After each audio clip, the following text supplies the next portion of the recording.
You know how copywriters, we say that there's no such thing as a sales letter that's too long. There's only a sales letter that's too boring. Right. And that goes to any kind of messaging, right?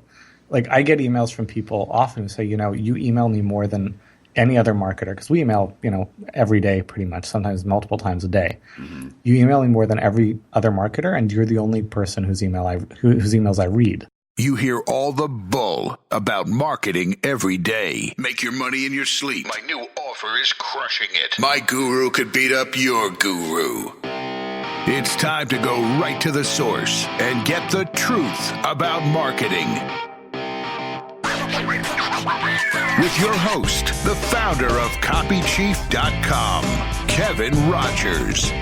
Hey, and welcome back to The Truth About Marketing. It's Kevin Rogers here with another hot episode. Today, my guest is Danny Iny from Fire Pole Marketing. This is a guy I've been trying to get on the show for a while now. He's been very generous to come on today on launch day, no less, which, as anybody in marketing knows, could typically be one of the most stressful days of your life, but this guy's cool as a cucumber. The fact that he's doing a podcast interview on launch day, I think, says a lot about his experience in the business.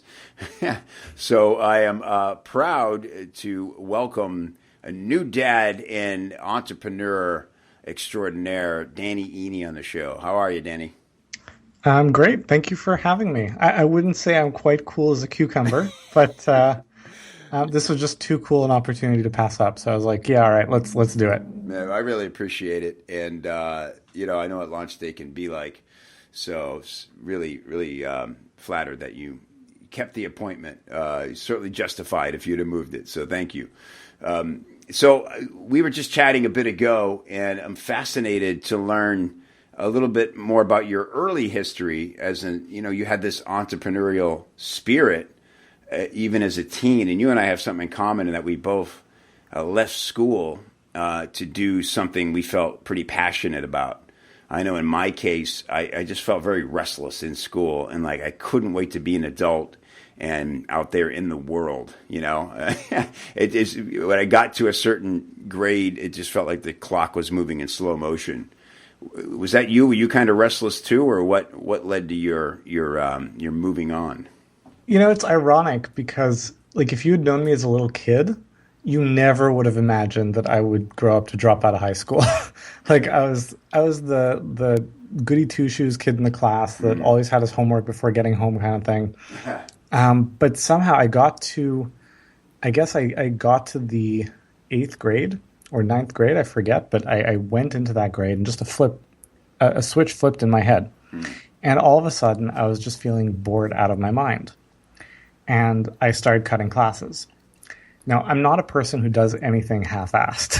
I either not at all or all the way. And so I don't remember if it was semesters or trimesters or what, but the first one I missed 152 classes.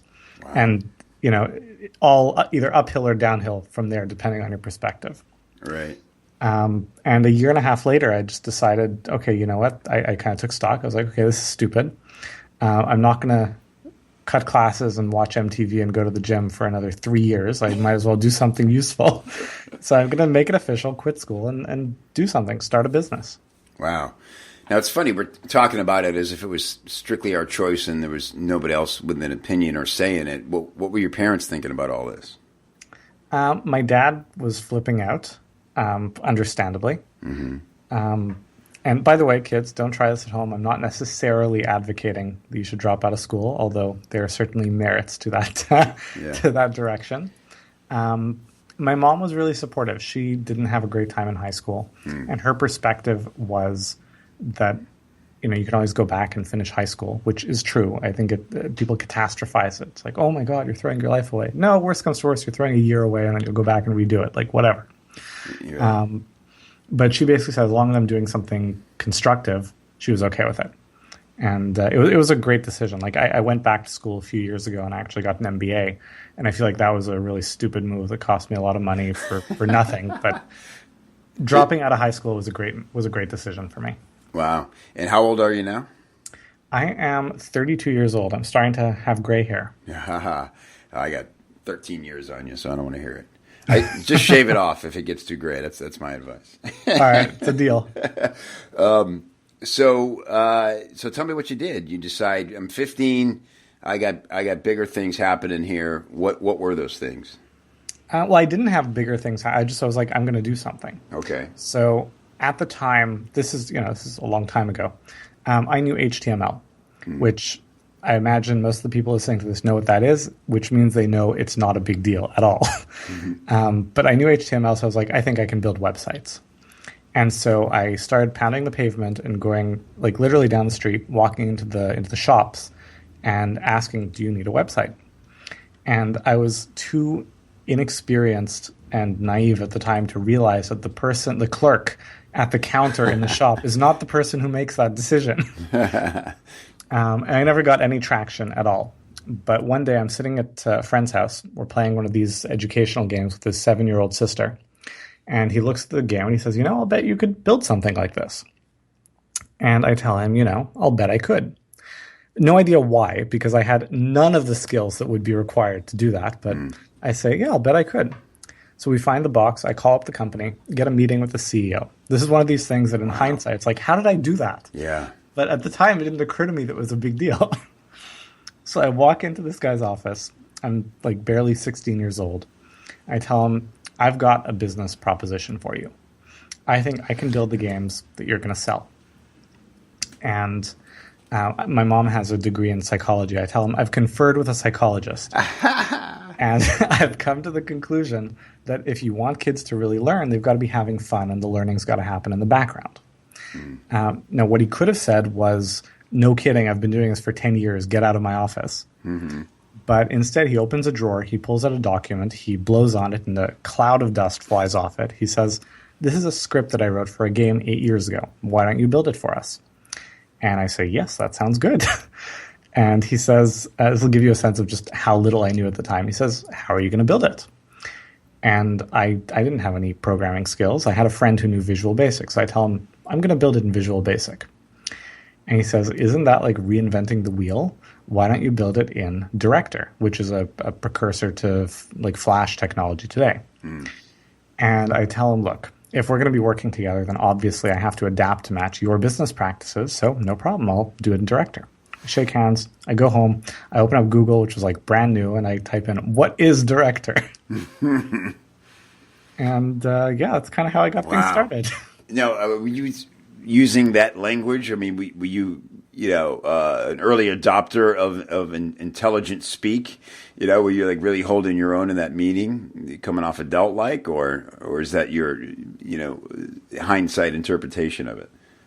Honestly, I don't know. I feel like that's the language I've used, but is very plastic, so I could be wrong. That is awesome. I got to tell a similar story. It's one of those things because you look back and you realize, you know what? I can see why I'm successful because I've always gone after it, right? Now, that's what you're saying. Who in the world, what 16-year-old would walk into that guy's office, have a meeting, accept his challenge, right, and then go make it happen? When my first love was radio, I thought, if I could be a radio DJ, well, what could be a better gig in the world, right? You sit there and you play records, and you get to talk into a microphone. And so I detailed cars at a car lot, a car dealership. And I said to the manager, and you imagine the sales manager was this really, hardcore sales guy. And I said to him, hey, if I record a commercial for you guys, will you put it on the radio? And he's like, yeah, sure. So he thinks I'll never do it. So I went home and I got my little plastic, recorder, my little cassette tape, and I wrote some script, just totally made up, and I recorded it. And this is a great irony. So I go to give it to the guy, and it just turns out I show up right when he's holding a salesman's meeting, right? So here's all these hardcore car salesman types, and in walks this skinny kid from the detail shop with his little plastic tape recorder, and he goes, play the commercial for all of us. And I'm like, oh no. So I play it, they listen, And I think the guy's going to level me. And he goes, well, what you wrote sucks, but you got a great voice. And the great irony of that is like now I'm a copywriter, right? I don't do radio. But I look back at that and I go, I can't believe I had the cojones to actually do that and walk in that guy's office, you know? And I think like that's the difference between people who sort of make it and people that don't, is that you're not thinking of failing. You're just thinking, why not? Why not try? Well, there's a quote that I really like, and I'm going to butcher it. I don't remember it exactly, but it's basically the idea that entrepreneurs accomplish a lot of what they do because they're too naive or inexperienced or idealistic to realize how unrealistic it is. So they're just like, yeah, all right, I'll do it. What's the big deal? Like getting that meeting with the CEO. Like, I cannot remember how I did it because in my mind, like at the time, it wasn't noteworthy enough to remember. Right. And now I'm like, I wish I knew how I did that. Yeah, I'd bottle that now. That'd be a new course. That's awesome. I love it. Good stuff, man. So, Danny, I'm sure that you have some really great intel to share with us. As you know, this show is always involves a case study. And so I'm going to ask you the big question here. And I'm excited to hear your answer. So, Danny Iny, what is the one thing you've tried in your marketing that produced the most surprising results? Well, there have been a lot, but the one thing that I'm going to share today that I think is pretty cool is sending an email, and then, you know, it worked so well that I worked it into all of my autoresponder sequences. And the subject line of the email is, please unsubscribe. And in the email, I basically explained that being on an email list, it's like any relationship. You know, you meet someone and you see them a few times, and you know, it can go one of two ways. You either hit it off and you want to get to know them a whole lot better, or you don't. And, you know, let's just be friends. It's not you, it's me. And that's fine. So I basically told them, look, you know, whenever I send out an email, I have a whole bunch of emails come back to me. And some people say, you know, thank you so much for putting all this great stuff together. I love it. I'm so grateful. And other people say, you're sending me too much email. Slow down, or I'm going to unsubscribe. Right. And how can you have such a disparate response to the same email? And it's like, well, it comes down to chemistry. You know, some people fit and some people don't. So if you're loving what I'm sending you, then stay tuned. I've got even better stuff coming. If not, here is a link. Click right here to be unsubscribed, and I wish you a ton of success. And, you know, people often, when they say, well, you can unsubscribe, they bury it, and it's like, yeah, you've got to find the link at the bottom. The link was right there, one click. And so here's what happened. First of all, very few people actually unsubscribed. Second of all, I got a lot of emails from people apologizing for not having been reading my email. Wow. And saying, you know, I'm sorry, I'm going to be more attentive. I'm going to pay attention. I really do like it. I got a few, you always get a few emails from marketers who are like, this is awesome. I love this. Right. But what was really interesting to me is what happened after I sent the email. Spam complaints dropped to 0. Open rates increased. Click rates increased. Engagement increased. And the way I kind of interpret that is that when we, like, if you think back to, you know, Seth Godin, permission marketing, the way that, you know, what all of our email lists are kind of based on, it's that people opt in. They are, like, think about that. They are opting in. They're making the choice to receive something. Right. They're giving you permission. And so you send them stuff, and you know, they're engaged because they want it. And it's become so mainstream that we've kind of forgotten what it is. Right? It's become like giving you my email list, giving you my name and email address. I'm not giving it to you because I want it. It's just kind of the cost of doing business to see what the 7-page report is that you put together. Right. Right? And so that explicit decision to give permission, it's kind of gone away. And sending out that email, it made people kind of make it conscious. It's like, do you want to be receiving this email or not? And if they don't unsubscribe, they've kind of mentally, they've made the decision, yes, I do want this. I am staying here. It kind of gets people to reinvest and re-engage in the relationship. And that's been really powerful. Like, we have multiple, like now when you get on my list, I think we have two emails like that in the onboarding sequence. And then we have another one or two that are kind of behavior dependent. Wow, But I'll have that one that's 2 or 3 weeks in. I'll also send one. This is actually this is really cool. I think you'll like this. I send this, I think, 1 or 2 weeks in. I forget the timing exactly. Maybe it's 10 days. But I present it as it's a public service announcement that I send to everyone on my audience. And I talk about it, kind of related idea, inviting people to unsubscribe. But the angle is that we're all oversubscribed, and too much information with too little application doesn't help anyone. So here's what I suggest you do. Take 10 minutes, go through your email list, make a list, like write them out by hand. What are all the email lists you're subscribed to? And take a highlighter and highlight the 3 to 5 most valuable ones. And I suggest you unsubscribe from all the rest. And I waited 10 days for you to get to know my stuff so you can make a decision. I hope we make the cut, but if not, best of success. Wow, that's great. And again, people, they don't usually unsubscribe. They're super grateful. Engagement goes up. And as a nice little bonus, they unsubscribe from a lot of my competitors. That's fantastic. I love it. I mean, this is the transparency has become such a ignorable term these days. It's kind of lost its meaning. But this is exactly, I think, what great transparency is. I mean, you're just saying the same thing to a new subscriber or a long existing subscriber that you would to a friend or a family member who says, yeah, I've really gotten into this marketing thing, but I'm on too many lists and I can't read anything. That's exactly what you would tell them to do. Well, which ones are you reading? Which ones mean the most to you, right? Well, unsubscribe from the rest, and then you'll be able to focus and really learn something. Fantastic. So do you mind me asking some specific numbers about that case Sure. study? It was a while ago. I'll tell you what I remember. But Okay. Yeah, what do you well, want? I'm just interested in list size. Initially, like how big a list when you sent that first one were you talking about here? I want to say we were somewhere in the range of like 5 to 10,000 people, maybe 5 to 15,000 people. And by the way, I was terrified to send that first email. Like my hand was kind of shaking approaching the send button. But I bet. What system were you using at the time? I think I was using Aweber at the time. Interesting. Okay. And what made you, if it made your hand tremble to do it, what was the overriding factor that said, no, I need to do this? That's a good question.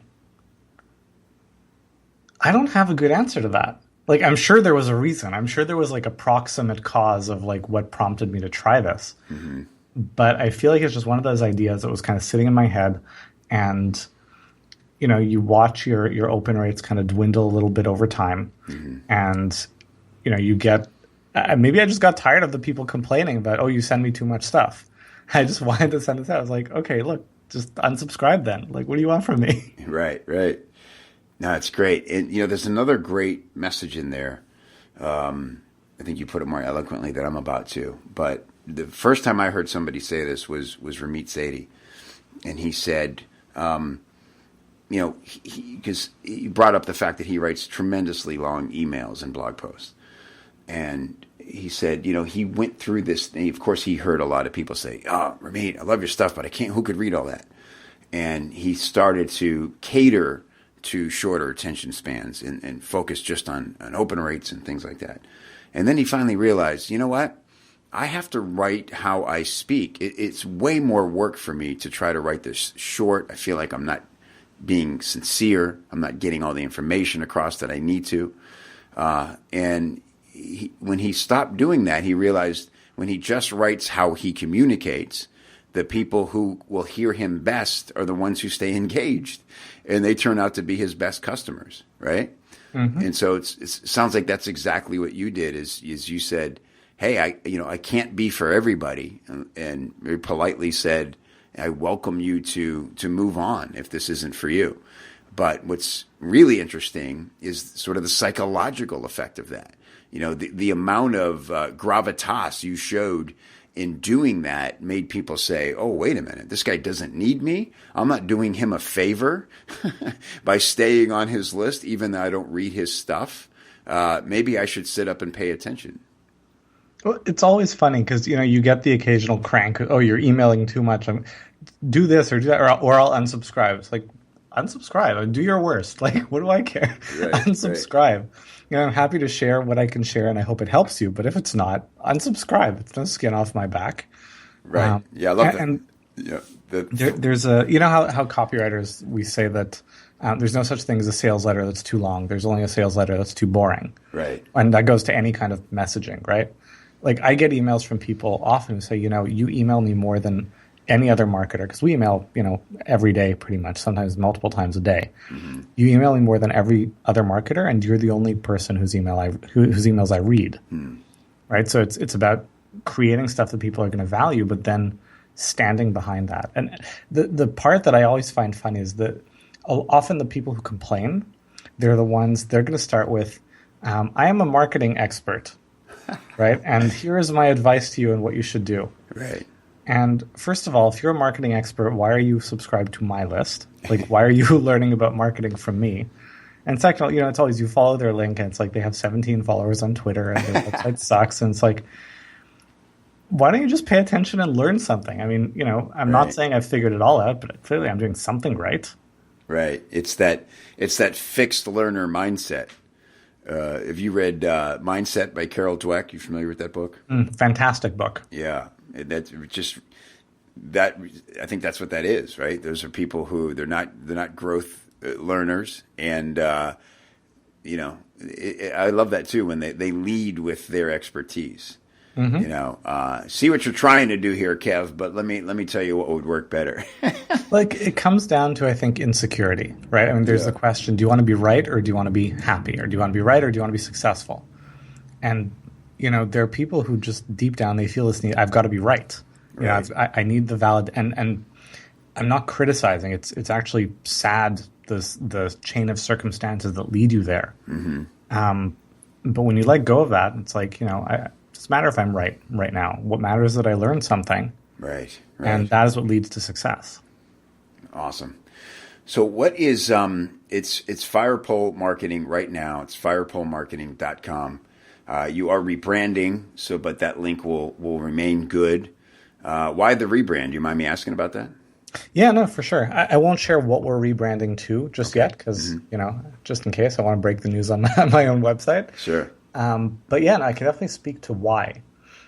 We actually did a spoof of this on April 1st, kind of foreshadowing this. I wrote it was April Fool's, right? But I wrote this long email about how, I can't keep living a lie, and I just have to face the truth. And, you've got to go where the market tells you. And we took a look at our search data, and we found that, more and more people are coming to us because they want stripper poles. And so that's where we're pivoting our business. That's great. Like, there was some truth. Like, Firepole Marketing, and I've said this before publicly, like, it's a stupid name. It's not a great name. It's, my partner at the time when we started this, and this was a very long time ago. He hasn't been involved in a very long time. But we were looking for a name. We were thinking that we were going to teach marketing courses or sell services. Like, it was kind of vague what we were even going to do. We were having breakfast, looking for a name, and getting tired, and all the .coms were taken. And so we were like, what about Firepole? Like at a fire station, when your business is burning down, you don't have time for the stairs. And the .com was free. So, all right, let's just do it. But, what we teach, what we do is nothing to do. It's not the first responder. We get you results faster than it's like we're about real substance and stability and relationships and all that. And, a brand is a living, evolving thing. And I think when you do a rebrand badly, it's when you're trying to pretend that you're something you're not. Like when, Philip Morris rebranded as what? Like, I forget what they call themselves, Atreon or something. Like, right. And it's a logo is all, no cigarettes here, just rainbows. Right. It's like nobody's buying that. But, a rebrand done well is recognizing that your brand is people's perception of who you are and what you do. And it's taking your brand, your name, your colors, your messaging, your everything. And I don't want it to be in sync with who we used to be 5 years ago. I want to be in sync with who we are and what we stand for and where we're going. And that's really the rationale for it. That's great. And pretty massive undertaking. I mean, obviously there's always going to be Firepole stuff out there. reports and products and stuff you've released in the past. How will you, without revealing too much, make sure everybody understands? It seems to me that, clarity is the driving factor here. You know what? It is and it isn't. Because you're right. I mean, the transition has to be handled well. And if we don't handle it well, we're going to lose a lot of the traction we've built. Mm-hmm. And I certainly want to make sure that doesn't happen. At the same time, I was talking to a friend today, and he said that his mentor used to tell him, I'm always surprised at how few leads you need. Basically, the idea being you don't need the masses, you need the people who are really engaged. I think the people who are really engaged are going to pay attention. They are going to notice. They're going to resonate and really appreciate where we're going. And, we're going to work hard to tell the story. And there's just like any campaigns, like here's where this came from and the quote unquote pre-launch, setting up where this is changing and, the big reveal and all that. Mm-hmm. When we do the redirect, we're going to have for quite a while that, if you land on a page of the site redirected from Firepole Marketing, there'll be a modal that kind of pops up and says, were you looking for Firepole? Well, this is who we are now. Mm. So we're going to do all that. But in the bigger picture, like stepping away from the tactics of how to minimize the damage, I kind of looked at the picture and I was like, you know what? Firepole is just not who I want us to be anymore, and it's going to be less and less who I want us to be over time. And so the question kind of becomes, if you've got to do it now or you've got to do it later, might as well get over now. Like whatever the damage might be, It's like, look, it's going to be the cost of doing business. Like when people talk about, switching their email autoresponder system. Right. It's like, yeah, it's a rough transition, but if you've got to do it, get it over with now. Why grow even further and lose some of that growth? Right. Yeah, great point. We have a client who just switched their entire shopping cart and, new website, rebranding, everything, entire ordering process. So their subscriptions for their products were at 25%, and everybody had to rejoin. And, you have to make sure everybody feels safe. What happened to my old data? What's going on here? And amazingly, after 30 days, their subscriptions are up by like 60% after the transition. Amazing. Yeah, it was amazing. And I said to the guy, do you realize that if we were sitting here saying we only lost 40%, we'd be celebrating, And so... Yeah, that was. But it goes. It's exactly what you're saying. Is that this client's fan base is so rabid that they were just thrilled to be a part of. They got it. We explained clearly. Here's what's going on. Here's why we're doing this. Here's how it's going to benefit you. And they're like, yeah, let's do it. I'll follow these instructions. Well, there's something else to it. I've been involved in a few rebrand campaigns, and that's actually not an atypical result. And I've also been involved in a whole bunch of product launches. And again, they tend to create a lot of engagement and all that. And what people, I think, forget is there's a huge difference between involving people in the story and presenting something as a fait accompli. Mm-hmm. Right? Like, Google just changed their logo. Yeah. I hate the new logo. Mm-hmm. I think the old one looked classy, and I think the new one looks like children's fridge magnets. Right. But there's always going to be a gap in terms of, what's familiar versus what's new. And maybe it's going to grab you and maybe it's not. But they didn't do anything to tell the story of how they arrived at this change. They just new logo one day. Right? When you tell the story, when you say, here's where we've come and here's what we have learned from all of you and here's how you have influenced what the brand is becoming and here's what we're looking for. And tomorrow is the big reveal of how it's going to all change to be what you all know that it could be. You change people's stance from what they're looking at it, and that makes all the difference. It's are you familiar with the IKEA Effect? All right, I'll ask. What is it? It's just this piece of research I've been a little bit obsessed with for the last month.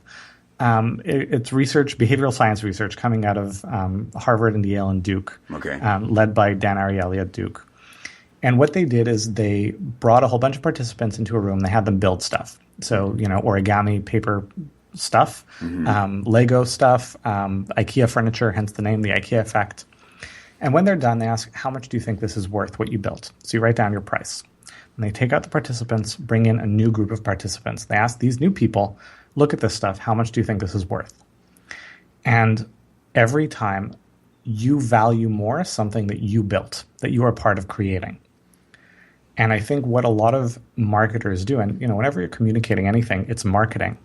The mistake they make is that they make it, and then they come and say, look what I made, isn't this awesome? Right. Instead of involving people in the story of its creation. That's great. Fantastic. And you're exactly right about Google. I remember vaguely seeing a wiping motion one time when I logged in, and then a new logo, and I kept thinking, what is this permanent? What happened here, right? Mm-hmm. And then I just saw that it was hanging around long enough and accepted it. And you're exactly right. It could have been so interesting to be a part of it. And it could have been so easy. Yeah. I mean, everyone visits that page. Why not, instead of just the stupid wipe, why not have a little video, like a 60 or 90 second explainer video about how Google has grown up and the umbrella of Google has become Alphabet and Google is now about this and, there's a new childlike exuberance about blah, blah, blah. I don't know, whatever. Right. Right. But all it would have taken is a 90-second video. Right. People would have shared it. People would have commented on it. Some people would agree with it. Some people wouldn't, but there would have been buzz. Mm-hmm. Very interesting. Well, so cool. And the last question about this is fascinating to me. I can't wait to watch this happen with Firepole. How, when you want to keep it sort of in-house, how do you test the new brand? Also, it's a really tough question. And the answer for me in this case, and actually other rebrands I've been a part of as well, is we don't. We don't test it. We just, I look at it and I'm using my judgment and what feels right to me, because ultimately it's my business and the vision that I'm building. Now, this is not alone. We're just talking about doing things in partnership with your audience. Mm-hmm. I am in a role of stewardship of the experience that my audience has and my community has with us. But the reason I'm in that role of stewardship is that, they've trusted me this far. And so I'm being very careful to think about what matters to them and what matters to us and how our goals and future as a community are going to be growing in the direction that we care about. And I'm making the judgment calls. At the end of the day, it has to be congruous with what I care about building and what our community cares about building. They say test everything, but not everything you should test. As a politician, should you be testing your sound bites? Maybe in some cases, in terms of how can you best present something that in order for it to resonate with your audience. But I don't think you should be testing your platform. I think you should be standing for something. And people should follow you because they believe in what you're standing for. This rebrand is not about, and pandering is the wrong word because I have nothing but respect for my audience, but it's not about pandering to what people want us to become. It's about standing for something so that the people who believe in that can rally around it. Well, that's eloquent, Danny. I've really enjoyed this. I'm going to end it right there because I can't imagine us following that sentiment. That was really great. I love where this went. I'm fascinated to watch it happen. I think this interview will be coming out right around the same time you're revealing this new brand. So I'm really excited about it. Thank you so much for doing this today. Congratulations on being a dad, and all the best to you, man. Kevin, thank you. This has been a ton of fun. I thought we were just going to get on here and talk about email marketing a little bit. Here we get to talk about all these exciting ideas. I've had a blast. And I'm really excited that we've officially connected. I hope this is going to be the beginning of a lot of cool things. And to everyone who's listening to this, I just want to say thank you for your attention and patience as we kind of rambled across different topics. I hope it's been interesting and valuable. And if you have follow-up questions, if there's anything you think that I or my team can do to help you, I'm not talking about products or whatever. I'm just if there's something that you want to ask or explore further, we at Firepole / whatever the new name is going to be that I'm not announcing just yet.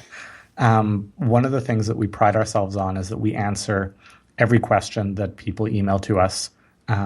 Subject matter, like you can email us marketing questions, we're going to answer them. You don't have to buy anything from us for that. So if we can be of support to you, just go to Firepole Marketing or whatever that website redirects to and send us questions. And I'd love to support you and connect if I can. Fantastic. Thank you so much for that. And I'm sure you'll get lots of response. So Danny Iny, thank you so much. I hope we can do this again, and we'll certainly be talking again soon. I look forward to it. Okay, man. See you. Hey, thanks for listening to another fine episode of the Truth About Marketing podcast. I do appreciate your time. I know you have lots of choices. And if you're loving this podcast, I'm loving having you listen to it. And let's celebrate our relationship, won't we, with a review. A 5-star review on iTunes.com. You know, that's how they judge these things, right? iTunes looks at how many people rate and review your podcast, and then they decide if it's worthy of telling other people about. So if you think this is a good podcast and you think other people like you should hear it, if you go to iTunes and rate and review the show, that's the best way to get the word out. Really appreciate it. If you want to learn more about how to improve your copy, you can do that on the inside at copychief.com and visit copychief.com/TAM to get all the links and resources we mentioned on today's episode. The Truth About Marketing podcast is produced by James Clouser, graphics by Cassie Clouser, and the bullets for this show, so handily displayed for you, written by Dan Ludgater. Thanks again for listening, and we'll see you next time.